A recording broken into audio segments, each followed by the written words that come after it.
Draft Chaff. Coming up this week, we have a special guest here. Mia is going to get the final call on all of our picks today.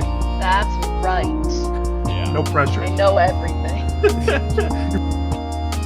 Yeah, he's ready to party. Do that one. Then I think we might need a pothole mole. Yeah, pothole mole. God, he's so handsome. Yeah, he looks Look really at good. that guy. What's up, aficionados? Welcome back to Draft Chaff. This is episode 224. I'm one of your hosts, Ben, and coming at me live is Tyler. What's up, dude? Wait, I can't do this, dude. I'm not ready. I'm not used to Mia being here. I can't even focus. Oh, stop. Grow It's up. Mia's fault. I'm gonna put a black paper over her screen. I hate it here. I'm never coming on ever again. This is my Well, second and last episode. All right, we can keep going then. That's fine. All right, then I'm doing fine. We're ready to play some Aetherdrift or whatever. Aetherdrift. Aetherdrift, Yeah. This set's interesting. So today, we're joined by a very special guest. You may notice the date of which this episode releases. It happens to be Valentine's Day, and I have my Valentine on the podcast. Mia, what's up? Hello, I am here, and I don't know anything about magic. That's not true. You know an awful lot about magic. I bet you could even name one word that shows up on a card.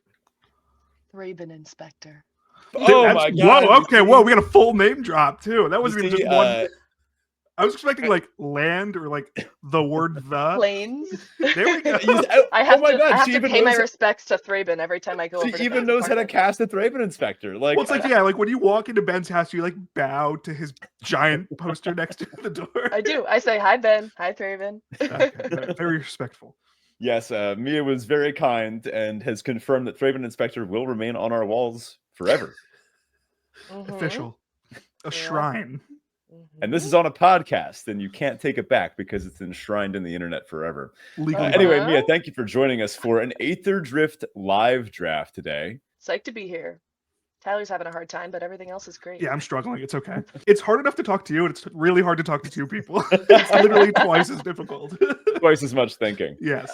Well, before we ramp that up to 4 times as much thinking with our Aether draft, I think we have to call it Aether draft. That's too funny. I like that. No, yeah. We have a couple introductory reminders. As always, please be sure to hop into the Discord. It's the best place to see all things Draft Chaff. We have been jumping in there. I've been posting a couple trophies. I did have 2 on day 1 of the new set. I was pretty happy with that. And I did have some news from the past weekend that I was posting about on there. It's the best place to keep track of all things Aetherdrift. Maybe a little constructed now, here and then too. There have been some shakeups, but I think still mostly limited is what we'll do. Also, we can hunt our achievements now. Did you see the new achievements that got added? Yeah, I don't know. Part of me, like, I've been playing Arena for like 5 years. I'm like, please give me my backdraft of all of the achievements I've gotten. I don't want to have to like open 10 packs again to prove to myself that I've done this already. But it's good. But I love you'll achievements. do it Something anyway. to work for. Yeah, exactly. Yeah, I think it's nice. You'll just kind of get it as like an extra little serotonin boost when you were doing something anyway. There's one where it's like rare draft 10 rares, and so you'll do that, and then you'll just be like, oh wow, I got a reward for draft. Anyway, an additional big thank you to our patrons on Patreon. Y'all are the best. Check out the Patreon to see what kind of perks you can get. That includes unedited access to the show. That's more Draft Chaff, longer, uncut. It's great. This might be the worst episode for that example too, because if you listen to this unedited, it's just me complaining about hot dogs for about 15 minutes. It's an awesome conversation. It covers the breadth of human experience, everything from hot dogs to milk to everything in between. to new baby smell. Yes. Yeah, new baby smell. So patrons, thank you. By the way, by the time this episode is live, this will already have been known, but we're participating in the Tolarian Community College Trans Lifeline giveaway. And at the time of recording, the prof over at Tolarian Community College has raised over $100,000 in 9 hours. Wow. That's insane. Trans Lifeline is a great resource. I mean, it helps both monetarily support and also support via resources for, trans youth, anyone that needs the help, right? And this comes at an especially prescient time because I don't know. I feel the need to share that we had a comment on one of our videos that we got after discussing a trans person on the pod a couple of weeks ago at this point, and it was honestly pretty bigoted and hateful, and that's not something we stand for. So if you somehow are still listening and consider yourself to be proudly transphobic, you can just go ahead and throw your phone in a lake or something. I mean, we don't want you here. For our show today, we are hopping into a live draft. It isn't quite day one of Aetherdrift. This actually isn't my first draft. I did a couple yesterday. They went pretty well, had a couple trophies. I actually got to do a draft over the weekend. I top 8'd and subsequently won an RCQ in this format, which Woo! I was pretty happy about. Are you automatically going to love this set forever now? It like doesn't matter how it plays out because you associate it with that memory. Pretty much, yeah. Although I actually think it's a pretty good set regardless. My draft, I picked one Chandra, which obviously a great card. But we have a special guest here. Mia is going to get the final call on all of our picks today. That's right. Yeah. No pressure. I know everything. You probably know more about this set than I do. Yeah, you know about as much as everyone else doing it. Perfect. All right, so jumping into this pack one, pick one. We have our rare here, Sita Varma Masked Racer. 2 mana, 2/3, pretty good. Now, this exhaust ability, I just did this in my last draft deck. I was a big blue-green deck. The goal with her is you get to like 12 mana by ramping and all sorts of nonsense. Then you just play her, activate her for like 5 the turn she comes in, and swing for 1 million damage. Good card, but 2 colors. Oh, this is a Mia card. Glory Heath Lynx. So a dude riding a giant lynx. 2 mana, 2/3 lifelink. Spire Mech Cycle. This thing is sort of just like a unicycle. I can't really tell what's happening in that art. The Cloud Spire cards, though, man, it's just the best in this set. Yeah, it is pretty sick. We have an Ooze Patrol. I do not like this card very much. It's kind of oozy. The Haunted Hell Ride. This thing looks pretty sick, though. Ooh. It's just a tractor. I'm realizing now it's just a tractor. Oh, quick. We have 4 seconds. Mia, cat, Hell Ride. Cat. I knew it was going to be the cat. Automatically decided. I knew it was going to be the cat. We did pass a lightning strike in that pack, which is pretty good. But all right, there's Monkey. All right. Thank you, Todd. Actually, really good. There's a robot. Okay. There's not too much. This pack is kind of garbage. I mean, I see a pretty decent exile spell for removal. Oh, a Ride's End. Yeah, no, this is a good kill spell. This exiles a creature or vehicle. Mia, for context, exile means it's just gone forever. So if your opponent has a good thing, you just say, get that thing out of here. That feels powerful. Yeah, I agree. There's really bounce off. This pack doesn't feel too hot. Yeah, so there's these 2 sort of like artifact vector cards, Guidelight Synergist, Memory Guardian. You don't really want to see both those next to each other. I mean, I guess you could take one, try to wield the other. We're just gonna let the timer run out here. Yeah, we'll say the Ride's End there. Oh, another Ride's End. One good Ride's End deserves another, but Mia, can you zoom in? On your phone. Mia's on her phone, so Mia. That's right. Everything's get right in there. I can zoom. Silly me. Oh, that's nice. Good. Wurm. We love worms. We love Dune here. Wurm. We love Dune in this house, and this is a giant worm. Big I love Dune gal. Oh, but there's also an Autarch Mammoth, 5/5 elephant. It makes a 3/3 elephant when it comes in. It also one of attacks. I didn't realize that's also on attack when saddled. I didn't realize that. Yeah. Oh, it's a mount. Green-white is the mounts deck. Yes. But this is also just a good kill spell. All right, Mia, we're tossing this one to you. Really good but expensive finisher card. With like 3 efficient removal spell or Wurm? It's got to be Wurm. Wurm. My God, this might be the worst of the picks. Gotta be Wurm. Always. Always Wurm. All right, that one hurt a little bit, but perfect. Mia's never wrong. No, we have right. Tarian World Tyrant. It's a dinosaur ooze. It's a 9/7 and has no abilities. I like more ooze. It's just huge. Oh, but Tyler's a big fan of the Sack Lagak. Yeah, I mean that's a great name. Tyler has been known to. I don't think I can finish that sentence in a PG Careful way. Careful what you say, I was going to say something that I'd have to cut out. Yeah, but something about a Lagak and the Sack. It just rolls off the tongue. There's a dinosaur here. That's kind of cool. Mia, what do you think? I like the sack 1 second. one. Okay, we got the sack one. It looks like the thing from Avatar that I like. It does, from that one like assassin lady. Yeah. Yeah. What is it? The Circe? It like smells things. Yeah. We just finished rewatching Avatar. All right. Here well, we I've have never seen it. Ben rewatched it.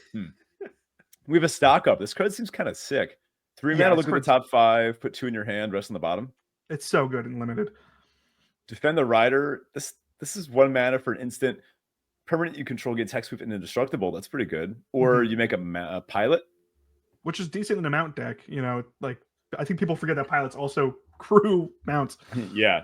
Or a Gibrick Omnivore. Let's try to stick with green and white here. Mia, what do you think? What are my options? Oh, we ran out of time. All right, I took a random card. Well, it does look like green and white are open, but I'm not happy with the quality of these cards. So, Mia, there is a dinosaur ooze. I mean, we love ooze. There's a pair of roller skates. That's fun. Equipment vehicle. There's a bird. Okay, you like birds. I do, but I don't know if I like this one, actually. Sticking to green and white. This one is a white card, but it's more of an artifact card. There's a Silken Strength. It's like a bug getting some kind of bug thing. Night Market. This would be good fixing. This would go well in any... Oh, it's like the Jersey City Night Market. We love the Night Market. Yeah, put the Night Market. We love Night Market. All right, Night Market, we're in. Oh, if we're trying to be green-white, there's a Blossoming Sands, a green-white land. Which is like the sands on the Jersey Shore. There's none of those birds. There's a Foul Roads. I don't know if I like... No, very much. This is what I've noticed from this draft is that black and blue seems to be the prominent stick-arounds to the end of the pack. And I don't know if that's indicative of like the lack of strategy that seems to exist in that color combo, or people just rather do like max speed stuff right now. Since I mean, there's like a Gear Seeker Serpent. There's a Midnight Mangler. These are pretty heavy artifact theme cards. So it looks like the artifact vector itself is just open. Oh my god! Pick 8 Boom Scholar. We bring the boom. What is happening here?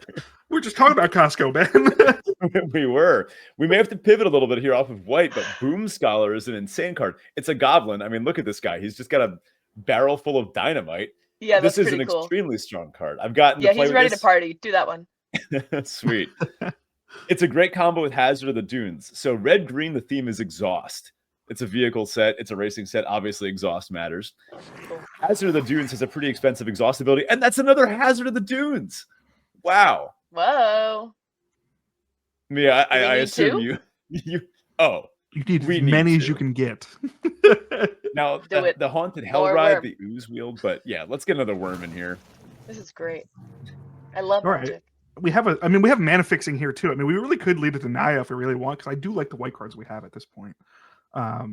Yeah, the Lynx, the Ride's End. I think we just take the Velo Heart Bike. I don't really like this card that much, but it's fine. It's the only green card. Yeah.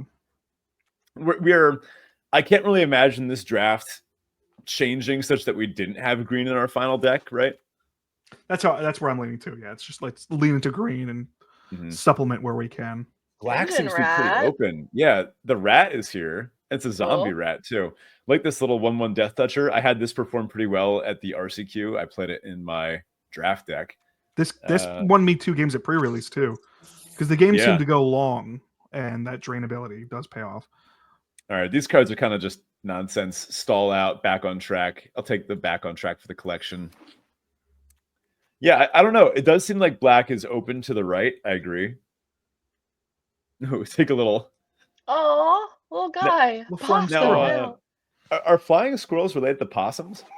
Do possums glide like that? I don't know. It's weird. Squirrel is a real subtype in Magic. Huh. All right, what have we got? Pack 2, we've got a Zahura Glory's Past. This is a black-white cat zombie. Cool. It is cool, but we're pretty far into green at this point. I hate this guy. The Scrounging Sky Ray. Why do you hate him? What's wrong with him? Because it's going to be a shark.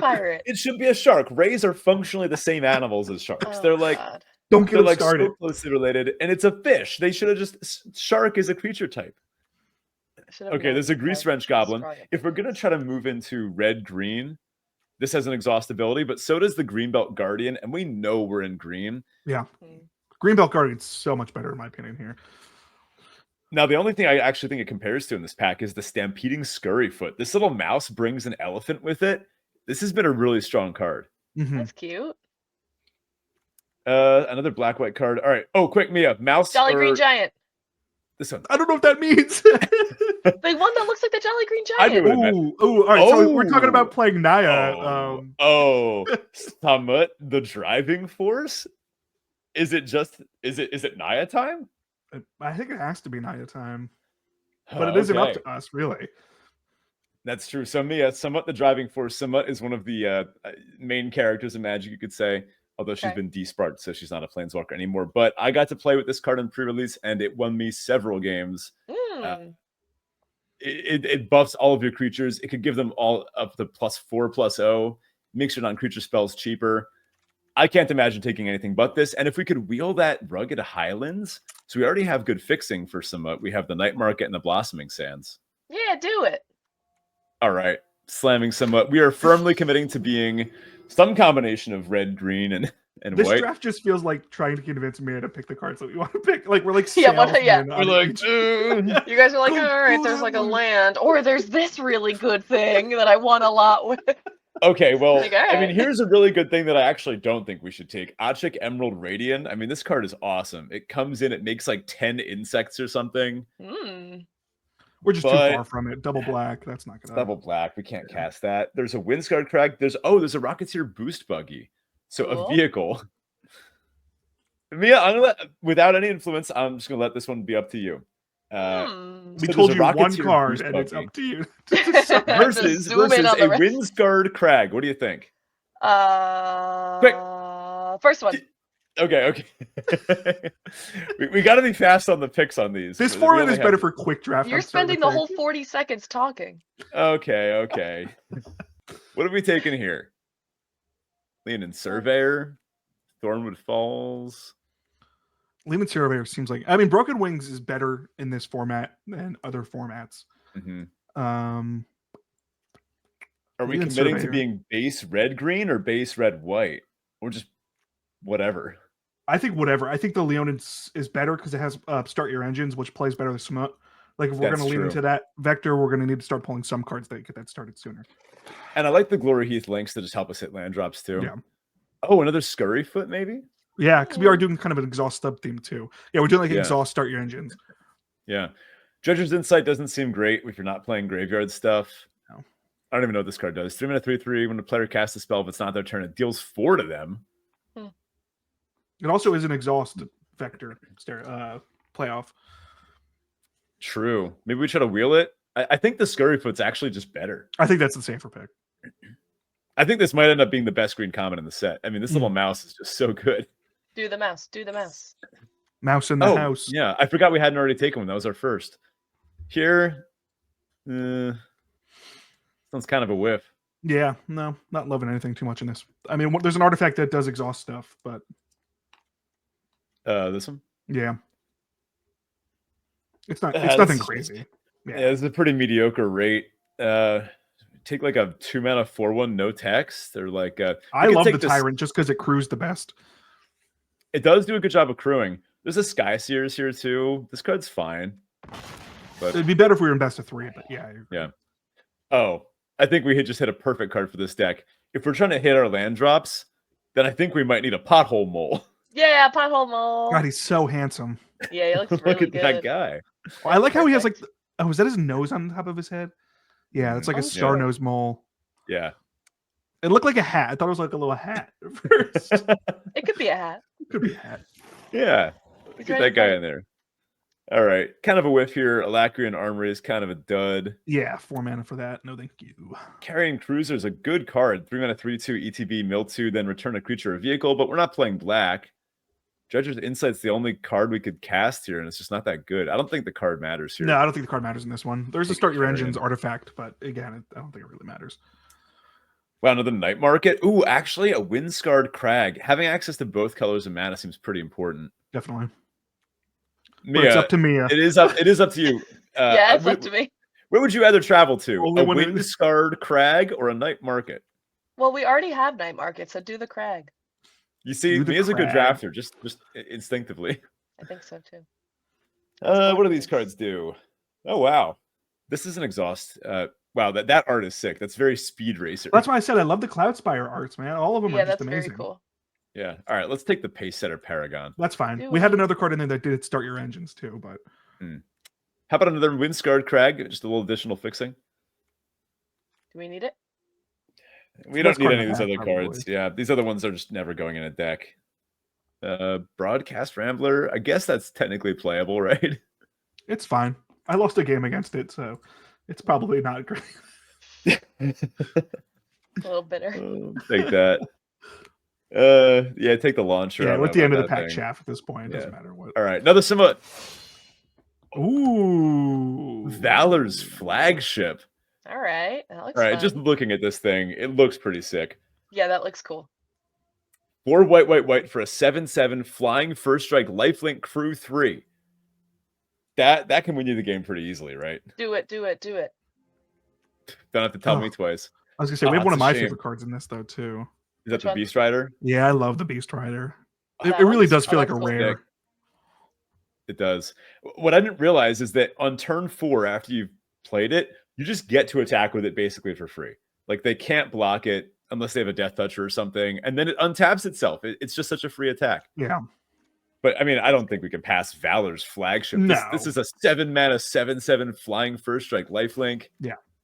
And even the cycling thing is great. Oh, dude, you may have gotten your wish. I'm so happy. Yeah. A veteran Beast Rider. So we have tons of ways to use our mana in late game. I don't think we need the Broadcast Rambler.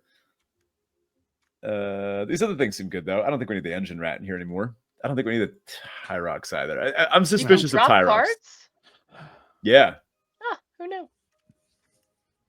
Yeah, I feel like Beast Rider is fine. Beast Rider doesn't really play into any of like the synergies we're trying to go for here, but I think it's just a decent enough card to justify putting it in here. I had an opponent during the RCQ that had 2 of these, and that's gross. I mean, the only game I lost that whole tournament was when they played 2 of these. Like, okay. It was awesome. Ooh, what do you think about this guy? Unswerving Sloth. Interesting. I'm not really getting Sloth at all from that. It's like one of those giant sloths that went extinct in Australia. It gives me Star Wars vibes. Kind of does. There's also a giant dinosaur. I want to like this card because it makes me think of the giant from Thrones that was really good with the bargain ability, but it's not that good. Yeah. I'm not loving anything here. I think there's no real right or wrong answer. No, I don't like any of these cards. Mia, what do you think? Sloth, dinosaur? Let's do dinosaur. Dinosaur it is. Respect. Love a dinosaur. Ooze. Another ooze dinosaur. You know what we are a little low on? Any removal spells at all, and I do spy a Crash and Burn. Yeah, and there's another Leonin Surveyor too. Yeah, I don't know how important Start the Engines is to Smoot. I don't remember what Smoot does. So Smoot says other creatures get +X/+O, where X is your speed. Non-creatures you can you cast cost X less to cast, where X is your speed. All right. It's like fine if you started your engines before, but I've had her go both ways. Yeah, I think this thing kills vehicles too. I mean, this is just 4 mana to destroy anything. Crash and Bird's probably a better option here, yeah. Because Smoot is still good even without max speed. Like it's still. Yeah, it's true. Ooh, a couple good options here. Another Blossoming Sands. We're gonna have really good mana for this deck. It's gonna be like the perfect Naya 3-color deck. But also Pothole Mole just helps you hit your land drop. So like Pothole Mole. Pothole Mole. Could be kind of cool. And that's the thing, like Veloheart Bike is mana acceleration, but Pothole Mole is mana. It draws you the card, right? It's more fixing. Yeah. I think the Mole is just better than the Veloheart Bike. I agree. I think we can cut the bike overall. At this point. Yeah. I see another Lagak. Oh, another Lagak. Trying to get sacked by a Lagak. Oh, dude, I love getting my sack. Have you been workshopping that the entire time? I've been spitballing. How many Terrian World Tyrants have we seen? Is there someone at this table who has like 5? I've taken one, and it feels so good to play, but it does nothing. You know, dies to a light breeze. Yeah. Oh wow, we don't have a Rugged Highlands yet. Tuna. Oh, hold on. If you have Valor's flagship and cycle it on turn 3, you can tune up it on turn 4. That's gross. Actually, that's really funny. But that's not good, is it? No, it's definitely not good, but it's really funny to think about. All right. The possibility. Just to pick up the the land Highlands safety. here. We really need some more removal, though. And at this point, I think we're just... Yeah, big news. What? Wait, I'm zooming. Yeah, Wurm! I'm zooming. Slam Wurm number 3. Awesome. Yeah, this is a Wurm deck. This is a Wurm deck. I hate how big the Wurm is in the art, and then it's like, oh, it's just a 4/4. But it becomes a 7/7 when you put 3+1/+1 counters on it. I think we can take a Broken Wings here, maybe for main deck or sideboard. All right, we're getting down to the dredges. I don't think any of these cards are going to make our deck. Take a Light Shield Parry for the board. Take a... Oh, people are sleeping on the Engine Rat. More rats. I love that card. Oh, the Aether Jacket? I don't know. There's just something special about it. Aether Jacket it is. Wow, people are really sleeping on the Hell Ride. Second to last pick. And a last pick Mutant Surveyor. Wow, I like this deck a lot. Me too. So what really solidified us was that Samut early in pack 2. And this kind of got us to this Naya place where we're at now. Oh, look, we built our deck perfectly as we went. Exactly 40 cards. Our mana looks good. 1, 2, 3, 4, 5, 6 red sources, 9 green sources, 8 white sources. That is plenty. We did a good job drafting fixing. Triple green on Valor's flagship. By that time, you've already got the triple white, and we're fixing with Pothole Mole and Night Market. We can use that to figure out what we're doing with our mana. I don't know. I think this deck looks awesome. Yeah, I think it looks pretty good. I don't think we have like a very clearly defined vector, but I think the cards we have are strong enough to not really need to be too focused. I'm excited. Should be good. There is definitely like an exhaust subvector here with like the Hazard of the Dunes, the Boost Buggy, the Boom Scholar. That's kind of it, right? No, we definitely have some sub theme, but like I think the quality of card we have is really what matters here. Yeah, agreed. I like having a Defend the Rider with some of these big these 4-drops, the Hazard of the Dunes. It's pretty good with the Valor's flagship and the Samut too. We know that those aren't going to die just right after we play them. Wish we did get a little more removal. That's the only thing I'm a little hesitant about, but yeah, I'm actually looking at this Brightfield Glider a little suspiciously. I've never liked this card. I feel like this card is one of those trap cards that like feels good, but it's not doing anything. Look at that art though, dude. It's so cute. It is cute. That is really cute. But he just dies. Yeah. What do we think? Would we play something like Broadcast Rambler, Light Shield? I mean, is Light Shield Parry better? No, I honestly don't think we have a great replacement because I feel like we need some more low-end cards because we do have a very top-heavy deck, and we don't have any ramp. So we really do have to survive enough to get to our big bombs. Yeah, that's true. And unfortunately, this is just kind of fodder, but it is. You just trade it off with anything that you can. Yeah, there's a lot of like X1s in this set that like people wouldn't want to swing into. And the fact that it has vigilance is nice. Oh, it does. I didn't even realize that. And you can give it flying. Like if we really care about starting our engines, like we can invest the power into making this a flying creature and push it along. So going up the curve for those listening that weren't watching along on Spotify or YouTube, we've got in the 1-drop slot the Brightfield Glider, Defend the Rider, and Stampeding Scurryfoot. In the 2-drop slot, we've got Glory Heath Lynx. This was our pack 1 pick one, right? I really like this card. Yeah. Lean in Surveyor, sticking with the cat theme. Is this weird? All right. So lore-wise, Mia, this is a race, right? It's like an interdimensional race. There is a cat scout here. This cat is like a humanoid cat. It seems to be riding a other thing. I don't know. Some kind of a what is that? Like a goat? Yeah. Yeah, it's on a mountainside. I'm saying goat. So there are cat people, but there are also just normal cats. And this is just like a big cat that this person is riding. And mechanically, you could have this cat ride this cat. I support that. Cat on. Is this weird? Like, well, it's like, yeah, like if evolution real, why monkeys? Like that's kind of how it feels. Yeah. We've got a Green Belt Guardian. Well, that we're in the existence of Magic where like now that the Omen paths are open, anything's a possibility. So like it's just one of those like MacGuffins, like it's the Omen path, things just happen. We've got double Venom Sack Lagak. This actually helps us get to the late game. No one attacks into the sack. No, I love this card. If you get sacked by the Lagak, I mean, so nuts. I don't know what to tell you. There's the Rocketeer Boost Buggy. We're not always going to have the mana to cast this on turn 2, but when we do, you just go turn 2, play it, turn 3, exhaust it, and then immediately make a treasure, and then turn 4, you can just play something that costs 5 that's fixed. I mean, that seems good. Yeah. We just start ramping up into the Valor's flagship.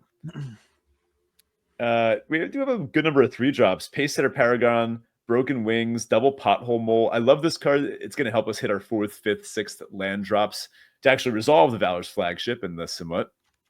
Something that I think isn't said enough about cards like Samut. Ramping with like a Veloheart Bike is one thing, but actually getting an extra card of like getting an extra land from your graveyard and putting it into play, that's pretty important. Boom Scholar. This guy's oh yeah, that guy's nuts. I like it. He is bringing the boom. We got a Veteran Beast Rider. Not an exhaust ability, but an activated ability. And this static ability that just untaps all your creatures is just so strong.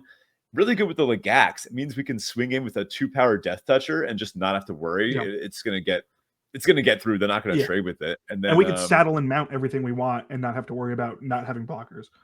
Great point. Crash and Burn is our 4-drop. Is this like our only kill spell? That Broken Wings and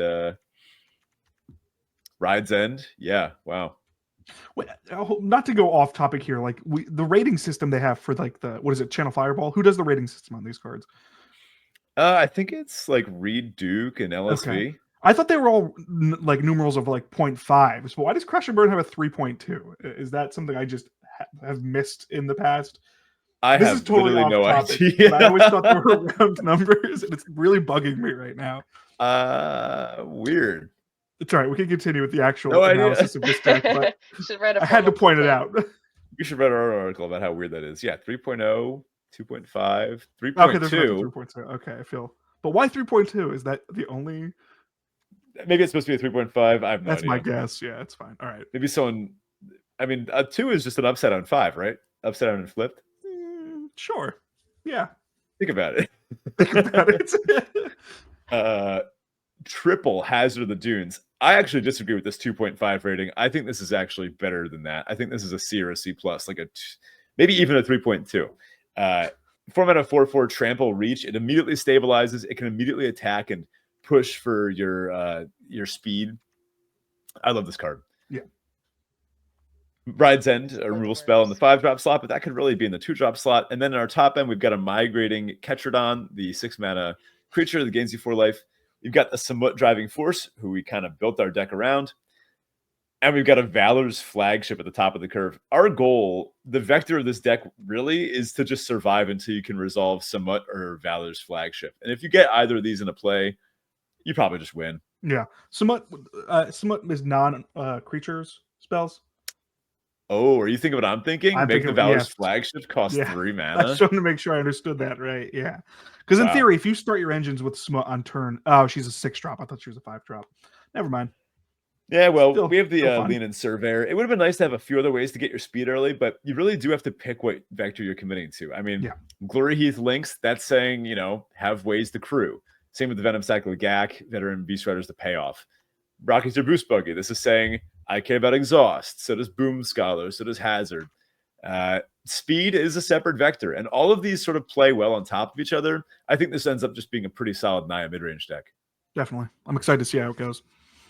Let's jump into our Teferi and Tibble. We tackle a high and a low from the past week, or maybe a couple highs and a couple lows. Tyler, why don't you start us off? What's up with you? How was your week?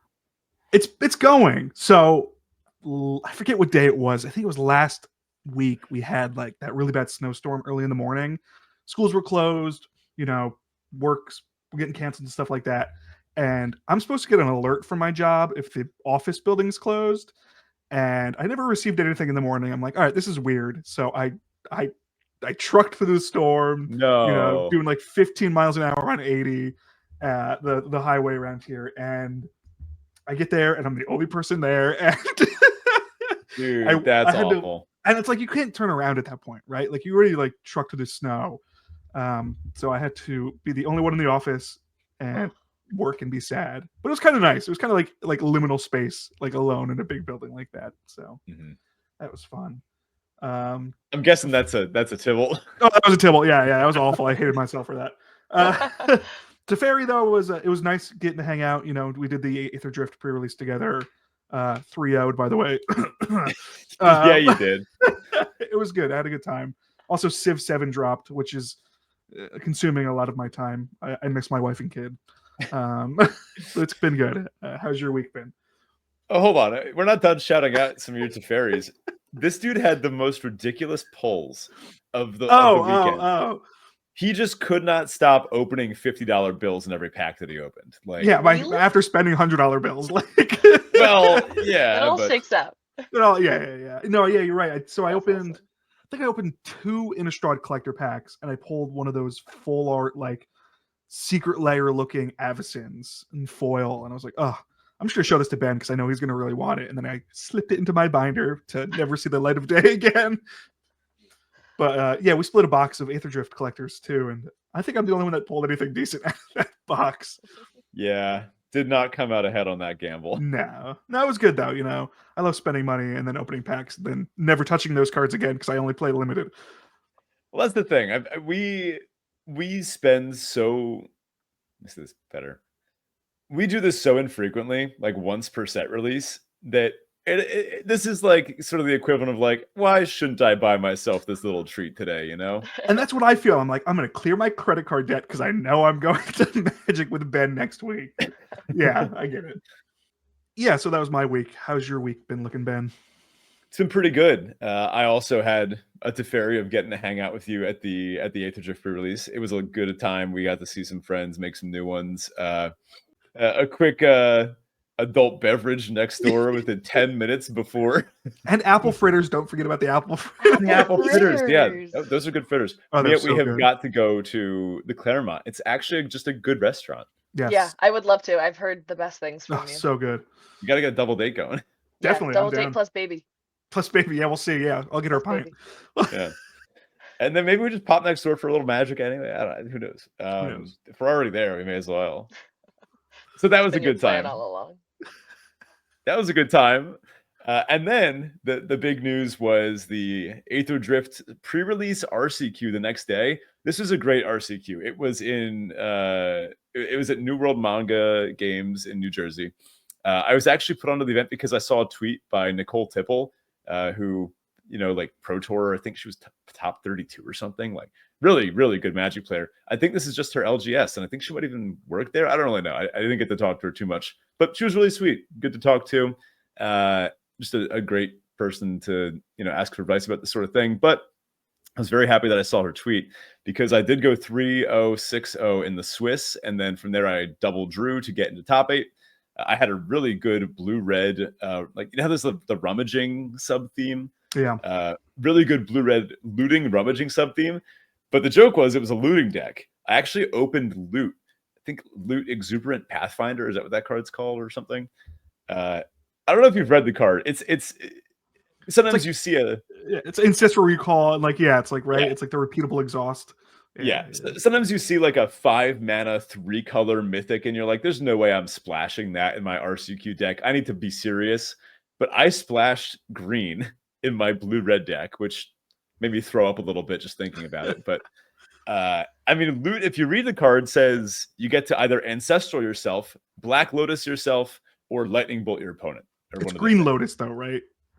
Like, what? It's 3 green mana. It's not Dark Ritual, right? I think it is just Dark Ritual. Okay. Hold on, let's check. Now we got to do the math. We got to look this card up. So there's been so many Loot cards recently. I'm like losing my mind with what Loot does at this point. It is actually just a Lotus. It's 3 mana of any color. Okay. Yeah, so that card obviously was insane if you ever got to get it on the battlefield, which I did multiple times. People usually read it and went, oh, like, you're just going to draw 3 and then I take 3 and then you win? Okay. The funny enough, the Black Lotus mode, I didn't really ever activate. I usually started with the Ancestral mode, and that was just good enough. But I made it to the top 8. drafted a pretty solid low curve black-red aggro deck with Chandra as the top end at 4. I think everything else except one removal spell cost less than 4. I played like a 16 lander, really tight deck. I won my first match, and then I was able to double intentional draw because it was a 2-slotter, and my second match opponent already had an invite, and they didn't want it. So, and this is why you play 2-slotters, because in cases where this comes up, if this is a 1-slotter, that this couldn't have happened. I would have had to win the next match to have a shot of discussing with my opponent whether or not they wanted the invite. Because it's a 2-slotter, it sort of gave you that whole extra bonus. So I went 8-1. I didn't drop a match all weekend, and it felt great. Nice, man. Congrats. I'm excited. I saw you post it in the Discord. I'm like, oh, I wish I was there to support you and see you through. But nah, man, congrats. It's very exciting. Thanks. I wish you were there too. And next time we're both going to go, and now I can be the one that intentionally gives the invite away thank to you, my friend. Yeah. I just have to make it that far first. Oh, that won't be that hard. You got it. Tybalt this week, school is overwhelming as always. All right, next. Mia, what's a high, a low from your week? No, high, that's a Teferi, low, that's Tybalt. Okay, so let's see. There's a lot of pressure in this, right? Like if you don't plan it out, you're like, what really happened this week? I know this whole time I was like, what happened? Well, my Teferi for this week, I get to talk about my cards because I had a great tarot reading for myself this morning. Ooh. And I guess also in tandem with this, my Tybalt is that I'm looking for a new job. So that means it's exciting, but that means that I'm sending out thousands of applications and being stressed and worried about it. And if anybody wants to give me a job, let me know. Is this your like LinkedIn? Recruiting? Like this is how you're reaching out to recruiters? This is my shameless plug. Yeah. Please put my LinkedIn link the LinkedIn please. Right there. Thank you so much. This is all just networking to you, isn't it? I'm a business bitch. What can I say? But no, I pulled a bunch of very helpful cards for myself this morning. If anybody cares about tarot, I pulled the Hermit, which I thought was extra exciting because this year is a Hermit year. So when you like add up all the numbers, like 2 + 0 + 2 + 5, it's 9. And that's the Hermit card. So I pulled a Hermit and then 7 of Pentacles and then Justice reversed, which were challenging but helpful cards. So that was my high and my low, I guess, wrapped in one. Listen, I don't know anything about tarot, but listening to you talk about tarot is how I picture people who don't know anything about magic sound when I explain magic to them. Yeah. So okay, I appreciate it though. It's gibberish, and you just have to like gauge based on if they're smiling or if they look a little upset. Yes. Mia's told me about the way that she works and sort of interprets tarot, and it's pretty cool. It's sort of like from what you told me, it's almost more like a mental health check-in than like a divination. Mm-hmm. Yeah, exactly. Yeah, I took this really intense course a few years ago, and I still have all the info, so I reference it often. But yeah, it's basically all like it's trauma informed and it's non-predictive, you could say. So it's basically just pulling for the current moment, and kind of the main question is like, what am I being invited to pay attention to? And that's like especially true with the Hermit card because it's very like focused on the present moment. It's like there's, time is an illusion. There's no past, there's no real future, but you have to work with what you're given right now. So yeah, I find it really, really helpful. It's been huge. So interesting. Thank you for sharing. Yeah. I will happily yap about tarot all day long. Join us on the Tarot Draft podcast next to learn more. Everyone talks about their cards. Actually, is that because you just pull 3 off the top? Is that how it works with tarot? Is it like just kind of shuffle the deck? So it is like drafting almost, man. Like it's just a little bit, yeah. And there's like a bunch of different ways that you could do it, but it is functionally just shuffling and pulling, yeah. Okay, this is whenever we get talking about tarot, this is the tweet that it always reminds me of. God, this is a 10-year-old tweet, dude. Are we old? Oh my god, this is 10. Mysterious old lady flips a tarot card, revealing a dude who looks exactly like me flying in a hot air balloon into power lines. Me, is that good? Man, I feel like I missed out on Twitter. I wish I was on Twitter. It's funny on here, man. All right, well, it's all Nazis now, so you don't need it anymore. Yeah, well, I'm on Blue Sky now, so sure. Oh, that's right. We were supposed to announce that. We're gonna abandon Twitter for Draft Chaff. I think we're just gonna say goodbye. I mean, it's it's Nazis now. We got to be honest about it. And a lot of the Magic community seems to have made the migration. So if we're going to be a good part of the Magic community, I don't see why we shouldn't join them. So if you currently follow us on Twitter, go ahead and hop on over to Blue Sky if you have an account there, and hit us up there. We're going to be doing a big push on there to try to gain some traction. Maybe another giveaway or something. I don't know. We'll see. With that, thanks for listening. Make sure you hop in the Discord if you're not there already. Thank you again to patrons who keep all this nonsense running. Let us know what you think of Aetherdrift. If you're enjoying the drafts so far, post your draft decks if you have any good ones. If you get any trophies, toss us in the trophy channel. And happy drafting. Bye, patrons. We love you. Okay, we're not done yet. It's time for a sign off. This is where we talk about nonsense. Oh boy! But it doesn't get this cut. Time wasn't any nonsense at all. Well, okay. So the intro, the Costco hot dogs in the We're intro. Here for the Costco hot dog update. That part's getting cut. Most people will not hear that. But now is like the legally allowed nonsense. Well, what's the legally allowed? Is there like some preemptive thing that I should have come with? What's the preemptive? Usually Ben has a theme or something to discuss. Well, I do actually have a theme. This episode did release on Valentine's Day. Ooh. So Mia and I have had a Valentine's Day tradition going. And Mia, tell the good people what it is. Good people. Hello, good people. Tell the bad people too, actually. Tyler's listening. Oh. That was a layup. Hello, all people, good and bad and neutral.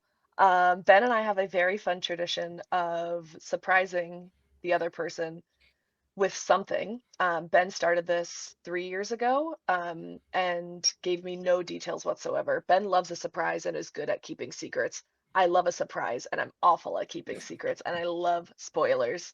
And so, yeah, this Saturday we have plans. I'm unsure what they are. It's Ben's year. He has told me, the only things he told me is that he's coming to me, so it's going to be somewhere in the New York, Jersey City area. We are going to be inside and outside throughout the day. It's a rain or shine event and is, quote, unlike anything we've ever done before. Did I tell you? I forget. I think no, I have no idea. I'm scared. Completely unhinged. Okay.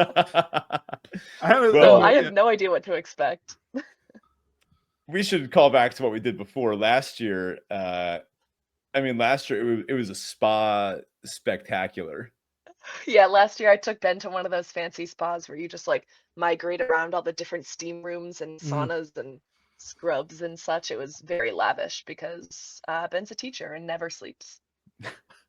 It was very relaxing, and I still think about it. I would go back. It was worth the money for sure. It was a great experience. Yeah. The year prior, we went to we went to a restaurant first. Let's watch you explain this one. This one's going to be tough. We went to a restaurant, but then upstairs above the restaurant, it's like an audioscape sound visual experience art exhibit / demonstration room. How'd I do? I think that was pretty good. Yeah.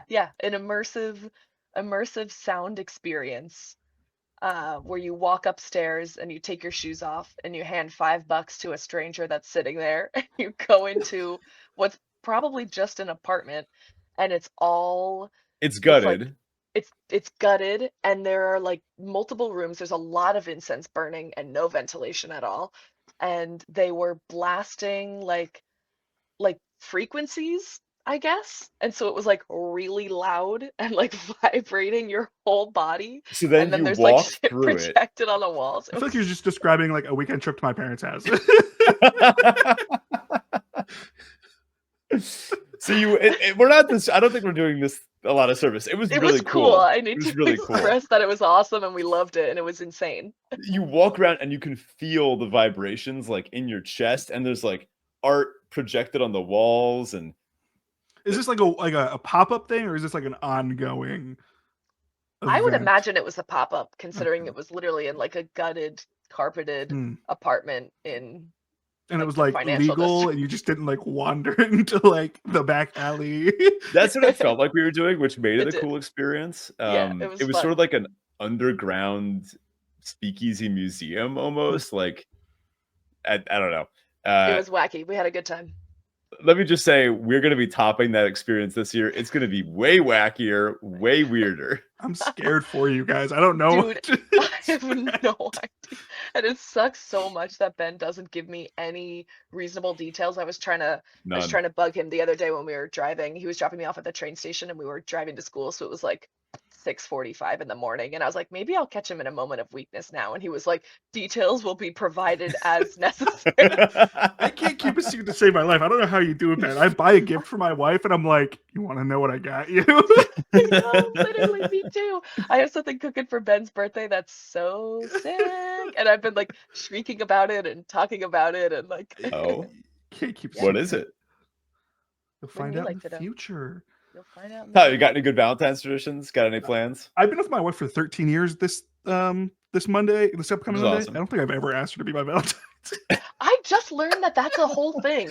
We don't celebrate was like, my boyfriend hasn't asked me to be his Valentine, and I was like, we're just very pragmatic in a way where we just don't do we don't do like celebration stuff. It's like, I don't know. I'd skip my birthday if I could. You know? I hate getting older. We're just not big party people. We like just do things if we like when we want to do things, I guess. Like we don't like attach it to something. That's kind of nice then that you're not like waiting for a holiday there's no to like pressure. do a nice dinner out or whatever. Yeah. Like we went to like a really nice restaurant like 2 weeks ago for like our birthday anniversary like combination thing, which was very interesting. It was the first time I ever had like trout roe and like all these weird things. It was like a 7-course meal. It was good. Wow, where'd you go? Yeah. Nice. What'd you say? Where'd you go? What was it? It's a place called Andre's up by me. We can go there one day. You have to like reserve, but like it's like the chef menu. You're like, you don't know what you're gonna get. Oh, like the tasting menu? Yeah. Ben's been talking about wanting to do a fancy dinner. It's up by me. It's not like because all right, totally like off topic. I was watching The Bear and I'm like, I want to do like a Michelin star shit. Yeah. So it's like it's close enough. You know, it's not a Michelin star, but it feels like a yeah. That's so fun.